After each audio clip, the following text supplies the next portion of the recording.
Get him queued up here. James is a fun guy, as you guys can tell. But Roderick's a little more, just as much fun. See if he's going to accept my invite, if he's still, hopefully he's still on here. And mind you guys, this is the first time I've ever done this, so it might be Roderick's first time ever doing this too. Oh, it is. It is. You got a better picture than I do behind mine. You got like a nice little background. I like it.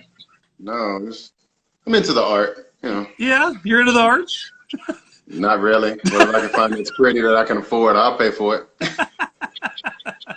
All right, I got the first question I want to get away. I was going to save it for the end. But this is the most important question I got to ask you, because now that I've been training with the U.S. team, I'm totally missing out on the gear for free. I got to pay for. Oh, yeah. And I know you get you're the most trendiest guy I know out there with the gear. So what am I missing out on right now? What's the best Adidas gear I got? See, I got to buy my own shoes now. Look, I got to buy my own Adidas shoes. I got to buy my own Adidas shorts. I got to go golfing and stuff. Well, you know, the best gear actually is what James had on. And then when I jumped on, I noticed we actually had the exact same shirt, the little drop fit cut off. I was like, no, I can't do that. So I ran in and got the black one, then I came back and rejoined. So, but yeah, I think that's the best thing going right now is the cut off hoodie. Cut off hoodie? All right. Oh, yeah, the blue one. It's amazing and it feels real comfortable. See, this is where I go to get all my trending clothes gear. I have no idea. I just wear polos and go play golf, you know. I mean, old guys, retired guys now. Nothing wrong with golf. Nothing at all. Well, Roderick's been playing for nearly as long as I've been playing. He came in probably just after. So Roderick's over. Or maybe me and James came in at the exact same time. Did same you really? camp. Okay. 2007. 07. All right. So Roderick plays middle blocker, and you saw in the video before. You were you made my desk, by the way. This wasn't staged, by the way. This is always on my desk. But had a lot less hair back then. A lot less hair? Yeah, usually it's the opposite. Usually you go with long hair and then you go bald. I'm doing the opposite, apparently. Yeah. But something no one knows about you probably is not only are you a volleyball player, but you originally started, like I did, in a different sport. You started track and field. Yeah. Actually, how I got into the Paralympics is I came to Oklahoma, played at Oklahoma Christian University basketball. And I was scholarshiped, and ESPN did a story, and a young man saw me on there and came up to one of the games and just asked me if I wanted to get into Paralympic sports. I had no idea what it was, researched a little bit, and the sport he was trying to get me in was track, and I was like, there is no way that you're going to get me to run. And so really? I didn't hear that story. I hated it at first, and then a couple months went by, and he gave me a call, and I told him, I said, hey, you know what, if you can make your high school basketball team, because he was a few years younger than I was, and I was just a freshman, I said, I'll run track that next year. And apparently the kid can shoot lights out and made the team. So that's how I got into Paralympic track. And then that led to me meeting Eric Duda in 2004, actually. And he told me about sitting volleyball, and he tried for about 3 years to get me there, but I was still running track. And then so finally I just gave in one day and was like, let's just try both. And that's how I got into sitting volleyball. Wow. I had no idea about the track deal. Yep. And your wife you met from running track. She was a German runner, right? Yep. She ran for the German national team, and we actually met at the warm-up track in Athens, Greece. Really? She ran into my lane and almost killed her. You ran into her lane? Oh, she ran into mine. She'll say that I ran into hers, but the truth of the matter is she ran into mine. Oh, I wish we had videotape of that to find out how that dispute goes down the next I know, right? Needed social media back then. So Roderick's a multi-sport athlete, basketball player, volleyball player, track star, and now also volleyball player. So what have you been doing now with everything kind of slowing down in this quarantine times? Man, just hanging out with the family and training. Even before quarantine, I'm out on some acreage now, so I was using that to do sprint work and tire flips, tire pulls, and I have my own small gym in there. And so that's where I was lifting weights and working out even before all this happened. And so when everything shut down, I took a little break because I knew that we weren't training to try to qualify anymore. And then after about 2 or 3 weeks, got back into it and started doing an off season because I found out that they were just going to push everything to 2021 and pretty much about the same time frame. So I pretty much just started off season training. Good. I was going to say, I bet many of the guys did some off season training. I know we go and we go. There's no like really Yeah. down season. Some people say, when's your downtime? It's like there isn't always a lot of downtime, maybe a month here and there. So did you get Yeah. some time off to rest the body? Because I know in sitting, I was talking about this earlier today, that your shoulders just aren't meant like are strong like your legs are. They're not meant to take the beating that you put in sitting volleyball. Oh yeah, not at all. When I was younger, wasn't that big a deal. Now that I'm getting older, I mean, some of the coaching staff, they understand if you be like, hey, I can't practice today, or I'm sore. So I usually now, as I get older, make it a point to take about 1.5, 2 months off where there is just, nothing. I'll do yoga, I'll swim, I'll do something like that. But my body needs to recover because like you and James, I heard mention that your shoulders are just not meant to load bear that much weight. Right, right. And so a lot of times, yeah, people want to get bigger and stronger. Well, the heavier you are, it's can be detrimental in the sport of Yeah. volleyball, sitting volleyball, that is. Yeah, unless you're building up your shoulders and have no lower body weight. Unless you're double Coaching, below the knee amputee. So, yeah, we've seen some of those guys can book all over the court, but then harder yeah, to get back up, obviously, once they fall back down. yeah, that is also true. So you play now 3 different disabled sports. What do you think is different with sitting volleyball than standing volleyball? What did James say? Solid tree trunks. Yeah, he does. All right, repeat the question. He had me laughing. So I'm saying, what's different with sitting than, or what's different with sitting than track and basketball? I mean, compared to most people think, when I always get the question of people hear the word sitting and then they don't hear the word volleyball and they just think we're just sitting there and a ball hits at you and you just got to respond. And it's like, that's not really true. Not true at all. Sitting volleyball is actually the hardest sport discipline I've ever participated in. Like James said, when you're playing basketball, if you misread or you make a mistake, your athleticism with your legs can make up for it. Having those tree trunk legs, I could recover with speed or power. Sitting volleyball, if you're in the wrong spot and the ball's hit, you have a concussion or you're going to get, a broken finger or jammed finger. So a lot of sitting volleyball, like James said earlier in his interview, that you have to learn how to read. So it teaches you how to be sport smart. You have to learn your sport. You have to look at video. You have to look at your opponent's tendencies and do a lot of research. That way, you'll be set up and already in the right position as the plays are going on, because a lot of your athleticism with your legs are taken away, and you're using your arms and stuff, which you will be slower and you're going to react slower. Most definitely. I can, attest to that, that you're in the wrong spot. There's been many times I've hit a few female players in the face, and kind of we joke about it to this day, because if your hands aren't up, you're you're due to be smoked. Yeah. So what are you doing besides working out? Like, we talk a lot about, touching balls at home, and I didn't realize massage was so amazing until I got done playing about 5 years ago and doing tons of massage. I mean, and that seemed to be even more helpful than anything I can think of. Yeah, I do massage therapy. I go to the chiropractor, have a swimming pool, I swim, just a lot of stuff to relax your body, help ease the joints a lot and cut down on a lot of that wear and tear, and just put yourself through what I call like a sports spa day.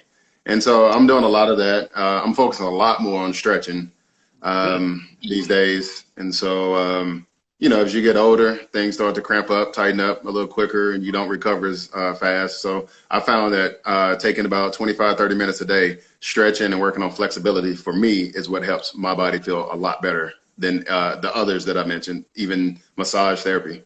Gotcha. So more hamstring or shoulder stretches, or? I'll do one day I'll do upper body, and then the next day I'll do lower body. Or if I'm just sore, I'll just isolate that area and do light stretching. And then afterwards, I'll either do ice bath, then heat, then ice again when I'm done. Yeah, I never believed it with my college coaches. Wait till you turn 40 in life, your body changes a little bit, and you don't recover as quick. And I'm like, nah, no big deal. And now I'm 43, and yeah, Yeah, I tried to play golf last week, and my back is. And they said, "Oh, your back hurts because you've been sitting around too much." It's like, well, what am I supposed to do? I can't really do too much. But, anyways, the problems in life. Being 40, it's worse.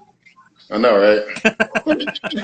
You learn more, but you hurt more. So when are you doing a handstand to keep up with James? That's what I want to know. Man, James has been, hinting at, you need to do a handstand. I said, you know what, James, I'm probably the biggest person on our team.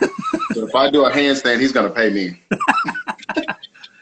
Well, we also were joking you weren't in a house. So who's going to be in house 7 with you guys?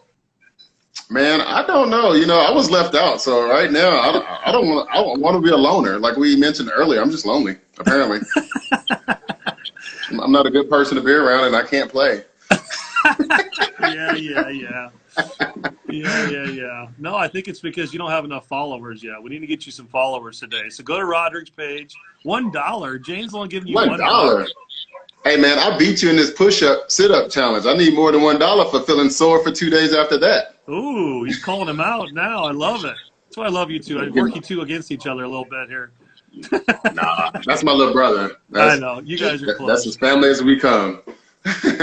So how about you in track and field? Let's go back to that. What's the hardest race you ever lost? Because we probably know the hardest loss in volleyball for all of us is going against Brazil. But what about track and field?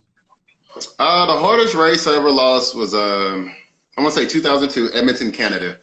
It was an Australian runner that they had was ranked number 1 in the 200. And that whole year, I wanted to just take him down.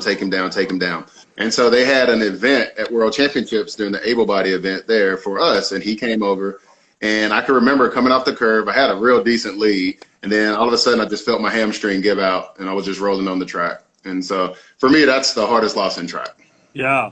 Because you don't get a way to finish that up. Because you've been an amputee you're pretty much your whole life, right? Yeah, I was born with a fibula hemimelia. Doctors amputated my foot when I was 2. Got into sports when I was about 9 or 10. Yeah, and see, I think what's different, that's what I was trying to explain this morning, is that on the U.S. team, there's lots of different dynamics, not just personalities, but also time frames that people have been disabled. Some people have been disabled for a couple of years. Some people have been disabled their whole life. And probably, I can't attest, but probably for you, you've played against able-bodied people your whole life as a supposed disabled person, right? And same way with me, I've only known that until I lost my leg at 24 years old to compete against able-bodied people there. So it's different. Uh-oh, we lost you. Like I said, you're cutting out if you can hear me. Okay, there you go. There you are. You're back. You're cutting out. I don't know if you're getting away from the Wi-Fi or what. Oh, yeah, I'm out in the country, man. Had to go let one of the dogs free. He was yapping. Oh, there you go.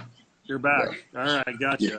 No, but I think what's different about some athletes in the disabled side of the world is that many people think that, we're disabled. And I think my always mission in life, I guess I would say, is when I'm speaking or I'm talking to people, is that I don't want people to think of us as disabled first and athletes second. And I can say that in my life, I don't feel that way. I think most people that know me, I don't see you, James, any of the guys on our team, I don't see them that way. What can you share with people that don't know much about us as disabled people or sitting volleyball? Well, I'll go back almost 20 years ago. 20 years ago, actually, now. I had a coach come up to me, and his name was Juan Plaza, and he was training me, getting ready to train me for track. He says, what can't you do? I'm looking at him and was like, pretty much do anything. He said, good, training with everybody else. So he put me in with the able-bodied track runners, and since that day, my mindset has been, I can do whatever these other guys are doing. They may be a little faster, some are slower. But when we went to the weight room, when the time counted, I made sure that I was going to work my body up to where nobody was going to be stronger than I was. And so for someone to say that I'm not an athlete, I welcome, anyone in my area to come train with me or try to put up, the reps that I do for the size. Me and James always joke that, I'll work out with you, but we're going to do body weight and percentage. And I'll allow that because, as a person that's been training and working at, certain crafts for so long, that I take pride in being a great athlete. I take pride in being one of the best. I take pride in being one of the strongest. And so For anyone, any athlete in a discipline that is out there that says, well, they're disabled first because they have something missing, I will always invite them to come train with me for 1-2 days. And if you could get past that second day, then we're equal. Yeah. And if I don't, then you could call me disabled first. So that's the way I view it. Well, that's what I love about sitting volleyball, actually, and when I started my tournament in Omaha 15 years ago, I can't believe it's been that long, but my intent was to say, hey, this sport can be played among able-bodied people. You don't, in the Paralympics, you have to be disabled in order to participate. But to play sitting volleyball in general, you don't have to be a disabled person. And people, I've had a lot of older people in their 60s say, okay, I want to play sitting volleyball because my ankles are hurting or my knees are hurting or something like that. And I think it's a great sport for anybody to try, whether you are actually disabled or not, to get on the floor and show what you can do. Oh, yeah. It's awesome. I mean, it makes you use other muscles that you normally wouldn't use. And like James mentioned earlier, at Nationals, you have retired standing volleyball players. You have some current volleyball players from standing that come out. And it's almost like they're brought down to earth because you take those legs away. And it's almost like a humbling experience, you know, for them to go out there and see how difficult it is and how hard you have to work. But like you said before, if you're getting older, it's not as much stress on your ankles, knees, or hips and stuff like that. So I think it's a great thing for anyone that loves volleyball, or if you call yourself a volleyball fan, to get on the court and try sitting volleyball. And I'd say give it 3 months, 90 days. I was like getting a job. After 90 days, I guarantee you'll probably fall in love with it. Nice. So who's the men's team's rival now besides Brazil? Brazil. I knew you were going to say that. I just wanted to find out. No, Canada's getting real good. And I actually communicate with a couple players from both teams. One guy from Canada so much so that it's almost like he's on the U.S. team, but we talk quite a bit. But so it's those two teams. But like James said earlier, 4 times. It's unnerving 4 times. Yeah, I had two of those. I guess I couldn't think of the other 2 more, so I said, "He's like, I'm out." Shoes. Gone. Let's see, if you'd stayed, then it probably wouldn't have been a 3rd and a 4th. Well, I wish it was that easy. Yeah. So what else is new going on? Nothing much, man. Being a country boy, that's new for me. What does that mean? Man, I grew up in West Monroe, Louisiana, and worked and had cows and stuff. I don't have cows, but I have chickens, I have dogs, I have turtles, rabbits. You name it, my daughter has it, and I have to take care of it. Really? You don't have like any? Well, you guys don't grow any corn or any crops. No.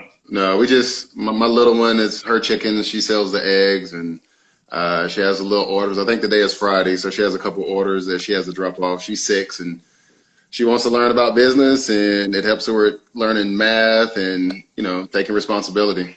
And Kat's PA, she's still working in the medical field, right? Yep, she's still in the medical field. So she's at OU Medical now. How you balancing all the training with them? Everything going good with the fam and balancing work and training? Oh, yeah, the little one, man, she'll come out there with me. Like really? Yesterday, yeah, I put in about 2 hours with cardio and weightlifting, and she was out there doing her little jumping jacks, push-ups. She was doing some box jumps with a couple other people that, you know, come by, and they've been training for years here. And so, yeah. And what's she going to be? What's she going to do? She has no idea. And that's the way I look at it. She's probably, Mom and Dad being an athlete, she's going to be a farmer? Probably so. And she loves her animals. She already said she wants to go to veterinarian school. So that's funny. Well, many of you guys don't know this, but I was reading a book to my son like about 7, 8 years ago. He was probably like 6, 7, and turned the page and reading this book, just normal kid's book, and Roderick's in the dang book. I was like, this is my friend. And my son's like 7. He's like, that ain't your friend. I'm like, yeah, I know Roderick. He's my buddy. He's a teammate of mine. So Roderick's in a book. If you can find the book, I don't remember which one it was. I think I saved it just so I have it. Yeah, it's 2 books. It's 2 books. You made 2 books? One is a school textbook, and one is actually a book that a friend of mine who works at Salvage Prosthetics was reading to her daughter, and she saw it, and she was like, what? Really? Yeah, I didn't even know that. That's the one I had. I was just amazed that I knew somebody that was in a book, but I guess now know all kinds of people, so it's all good. That's a good. It means you're getting older. Remember the gray Yeah, hair? the more older I get, lots of gray. I don't see any gray on you though. Man, I'm trying. I wish. That's why I don't shave this part right here. I'm trying to get gray. Just won't come in. What are you trying to get gray for? Man, I'd like the salt and pepper look. Oh, okay. All right. I think it's George Clooney-ish. You can comb it in, that gray in. It's no big deal. So that's probably the other thing. It's like, gosh, we were talking about this. I was thinking about this last week when I played in 2004 in the Paralympic Games. Sweden had a team, and they had a guy that was like 60-some years old that was playing. So it's interesting with sitting volleyball. People don't realize this, but what are you, 41 now or something? 41. 41? Yep. I think you're a couple years younger than me, but the life expectancy for a sitting athlete is a little bit longer as long as you take care of your body than I think other professional sports, I guess I can say. Yeah, James always jokes with me about me being here till, I guess, 28. And he's like, oh, you can do it. You can do as much as you work out, and we're going to be together, and we're going to train together. And I'm like, I don't know, man. And he was like, oh, man, this is a sport that, you take care of yourself. You can be there. And it's funny. He said that I think it was this morning. I'm getting old, so I'm running night and mornings together. But, yeah, we were just L.A. L.A. 2020. Yeah. You guys are both shooting for L.A.? He's shooting for L.A. After this one, I'm taking it day by day. Day by day after this one. Day by day. I don't blame you. Yeah. But it's a grind. People don't quite – it's different. It's a different grind. I don't know how to explain it. I mean, as an athlete, multi-sport athlete, you do a lot of sports, but I think you train for so long for such small tournament. I'm not small tournaments, but you train for so long in between for such an important 3 or 4 or 5 days. Yeah. And those days are not guaranteed.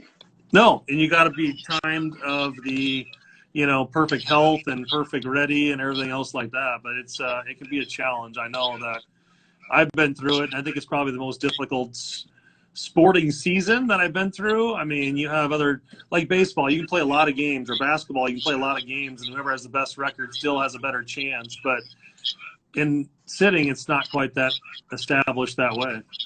Yeah, it's not. And that's why it would be fun, like if you had a league or, put together where you could travel around. It probably would make it a little bit more enjoyable. I agree with you.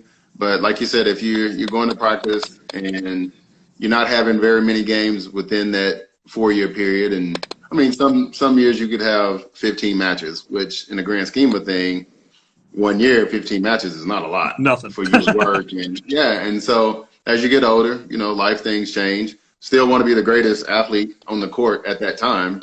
So even though I'm taking it day by day, as long as I'm there, I'm still going to give it 100%. But like you said, your perspective of life changes a little bit as you get older. Definitely. Thanks, Brooke, for checking in. But you guys got to know how big Roderick's hands are, by the way. These things are enormous. Look at this thing. Like, they're twice as big as his head. So that's what makes him a pretty dang good volleyball player. So if you can't be good athletically, just born with good DNA, I guess is the thing I can tell you. Yeah. Not really, but we see you all can't kinds be 8 of foot guys. tall, What's that? If you can't be 8 foot tall, have big hands. Have big hands. There you go. Because you control the ball. Control the ball a little bit better. So, any last words for the Great Plains region? Thank you for taking time to do this. I appreciate you giving us your perspective on your life and your story and your sport and what you've done. But anything you want to share with the juniors out there that are at home kind of bored? Well, if you're at home bored, man, you should never be bored. It's too much you could do at home. There's in-home workouts. Pick up a volleyball, like you were saying earlier this morning. Try to get the touches. Like I listened to a little bit this morning. You said you could do 10 touches in 10 seconds. When if you go to the gym, it's not like game speed and it's not game like, but you can still do something at home to help with the control of the ball. And then I want to piggyback kind of a little bit what James was talking about earlier. Before I go, I just want everybody try nationals out. I think it would be a good deal to have a lot more of the juniors and the adults try to find a sitting volleyball tournament, especially for adults. Come to the tournament at nationals. Try to put together teams and go into it just having fun, just so you could see what it's like to be on the floor, see the difference in the speed, and to be able to play with people who are not that skilled and play with people that are on a higher level of sitting volleyball. And I think that once you do that and help grow the sport, that people realize how fun it is, that it'll start to expand and get more exposure, and it'll be around for a longer time. Definitely. Yeah, so people at Great Plains region, obviously, we have a team every year from Nebraska that goes, and we had a team set for Minnesota to go again, but obviously it's been canceled.